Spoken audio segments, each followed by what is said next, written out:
After World War II, from 1941 to 1948, in a span of 8 years, 259 terrorist attacks were conducted by Jewish terrorists, by many organizations, Ignun, Stern Gang, Haganah, and we know of the famous bombing of King David Hotel, which took place on the 22nd of July 1946. They were conducted by Ignun under the leadership of Menachem Begin, in which 91 innocent people were killed, out of which 28 were British, 41 were Arabs, 17 Jews and 5 others. The Ignun group, they dressed up as Arabs to show as though Muslims did the bombing.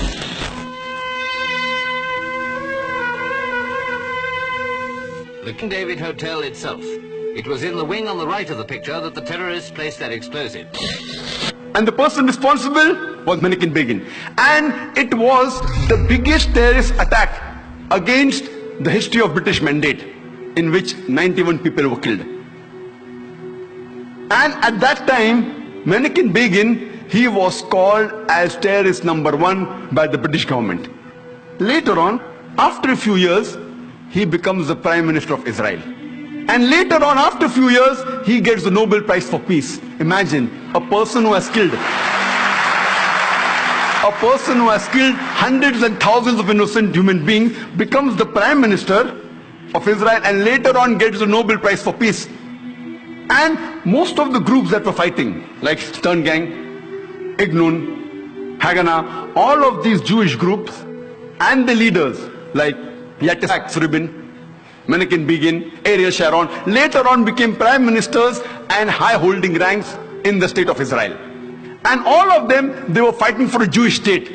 If you see the world map, before 1945, Israel did not exist. Israel didn't exist. These Jewish groups, they were called as terrorists by the Britishers. They fought for a Jewish state.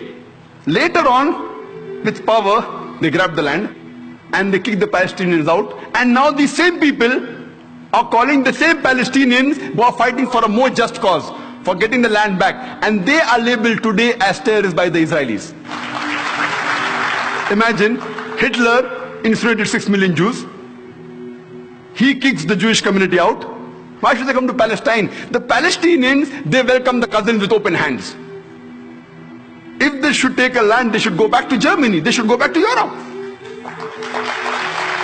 Imagine the Palestinians, they welcome the cousins. Imagine, suppose a visitor comes to your house.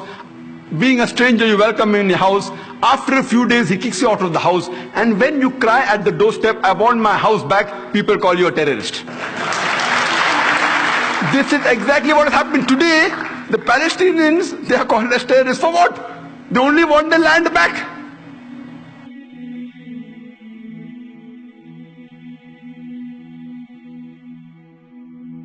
So I feel that people like Donald Trump, they prove the Quran right. Allah says in Surah Furqan chapter number 25 that there will be an enemy from Muhammad Sallallahu Alaihi Wasallam. And since Muhammad Sallallahu Alaihi Wasallam, his message is going to be till eternity, there are bound to be critics and enemies of Islam and of Prophet Muhammad. So these people are proving the Quran right. Because in spite of all these things, Islam is spreading. Allah says in the Quran, in Surah Imran chapter 3 verse 54, Allah says, Makaru makarallah wallahu khairul makirin. They plan and plotted, Allah too plan. Allah is the best of planners. If you see after 9/11, the media war on Islam and throughout the world, normally people should think that now Islam should perish, na'uzubillah. They cannot. But we find that more people want to know what kind of religion is this. And we find that in USA alone, in a span of about 9 months after 9/11, 34,000 Americans accepted Islam. In Europe alone, in a span of 10 months after 9/11, more than 20,000 Europeans accepted Islam. So more they are trying to attack Islam, more Islam is spreading. I believe that such type of people, in the long run, it is benefit for Islam. People want to know what is this religion. And whenever people attack Islam, and you find that in the long run, it benefits Islam.